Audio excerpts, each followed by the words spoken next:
వెళ్ళినా ఆ పిల్లడు మనం కాపాడలేకపోయాం.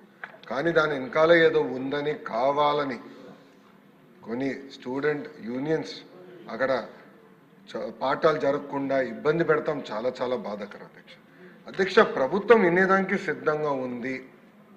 తప్పు జరిగితే సరిదిద్దుకునేదానికి కూడా మేము సిద్ధంగా ఉన్నాం. కానీ ఎక్కడైతే ఎలాంటి తప్పు జరగలేదో అక్కడ రాజకీయాలు చేస్తాం కరెక్ట్ కాదని నేను బలంగా నమ్ముతున్నాను అధ్యక్ష. అందుకే ఇప్పుడు విద్యార్థి సంఘాలు కానివ్వండి, వాళ్ళ నాయకులను కూడా కోరేది మొత్తం ఉన్నత విద్య కానివ్వండి, మనం అందరం కలిసికట్టుగా బలోపేతం చేయాలి, మెరుగుపరచుకోవాల్సిన అవసరం మనందరిపైన ఉంది. మీరు కూడా దీంట్లో భాగస్వాములే. కరికులం గురించి మాట్లాడదాం, ఇంప్రూవ్మెంట్స్ గురించి మాట్లాడదాం, కలిసికట్టుగా ముందరికి వెళ్దాం. పారదర్శకంగా అద్భుతమైన వైస్ ఛాన్సలర్స్ నియమిస్తున్నాం. ఎలాంటి పొలిటికల్ ఇంటర్ఫియరెన్స్ లేకుండా నియమిస్తున్నాం. ఎందుకు చేస్తున్నాం అంటే Andhra university among the top 100 యూనివర్సిటీగా తీర్చిదిద్దాలనే టార్గెట్ గౌరవ ముఖ్యమంత్రి నారా చంద్రబాబు నాయుడు గారు నాకు ఇచ్చారు అధ్యక్ష. ఇక్కడ ఏమవుతుందంటే కొంతమంది వాళ్ళ స్వార్థం కోసం కావాలని విశ్వవిద్యాలయాల్లో ఇలాంటి కార్యక్రమాలు చేస్తాం. చాలా చాలా బాధాకరం. ఈ హౌస్ నుంచి కూడా వాళ్ళని కోరుతున్నాను, రండి కూర్చోండి, మన సమస్యలు మనమే పరిష్కరించుకోవాలి తప్ప పెద్ద పోరాటాలు చేయాల్సినంత అవసరం లేదు. గత ప్రభుత్వంలో కాదు, ఎక్కడ మేము ఆంక్షలు పెట్టట్లేదు, పోలీసులను పెట్టట్లేదు.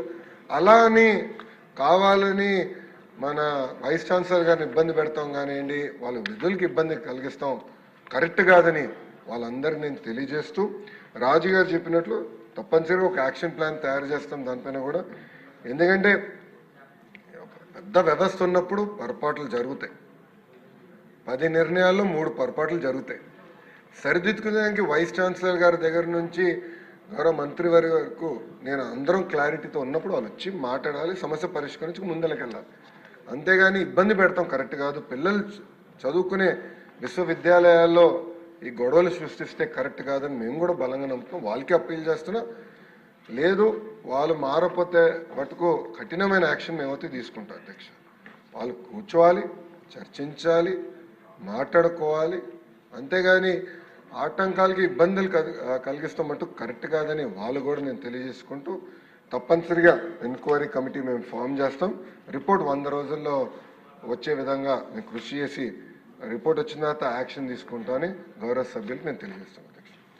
One more question. Sindoor Reddy గారు వెళ్ళే ఆడపడచ్చు కదా.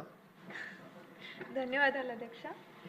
సార్, ఇందాక రాజు అన్న చెప్పినట్టు గతంలో మాజీ వైస్ ఛాన్సలర్ గారు ఈసీ అనుమతులు లేకుండా ఏ నియమతి నిబంధనలు పాటించకుండా 21 మంది అసిస్టెంట్ ప్రొఫెసర్లని నియమించిన విషయం వాస్తవమేనా? ఈ అపాయింట్మెంట్లు చెల్లవని చెప్పి జస్టిస్ హనుమంత్ కమిటీ నివేదిక ఇచ్చినారు. అయినప్పటికీ వీళ్ళని ఎలా రెగ్యులరైజ్ చేశారు అనేది ఒక ప్రశ్న అధ్యక్ష. రెండోది 2019-24 సంవత్సరాల మధ్యలో చాలామందికి అసిస్టెంట్ ప్రొఫెసర్లని అసోసియేట్ ప్రొఫెసర్లుగాను, అసోసియేట్ ప్రొఫెసర్లుగాను ప్రమోషన్ ఇవ్వడం జరిగింది అధ్యక్ష. మామూలుగా ఈ ప్రమోషన్లు ఇచ్చేటప్పుడు కొన్ని రూల్స్ అండ్ రెగ్యులేషన్స్ ఫాలో అవుతారు అధ్యక్ష. మొదటిగా ఈసీ పర్మిషన్ తీసుకుంటారు. అదేవిధంగా ఇంటర్నల్ సర్క్యులర్ వేయించి తర్వాత ఇంటర్నల్ అండ్ ఎక్స్టర్నల్ స్క్రూట్ని వేయిస్తారు అధ్యక్ష. అసోసియేట్ ప్రొఫెసర్ అవ్వాలి అంటే 90 పాయింట్లు ఉండాలి అధ్యక్ష. ప్రొఫెసర్ అవ్వాలంటే 120 పాయింట్లు ఉండాలి అధ్యక్ష. ఒక ఇంటర్వ్యూ కమిటీ బీసీ ఆధ్వర్యంలో చేసి వాళ్ళని సెలెక్ట్ చేసిన వాళ్ళని ఈసీలో పెట్టి తర్వాత ఆర్డర్ ఇస్తారు అధ్యక్ష. కానీ ఇవే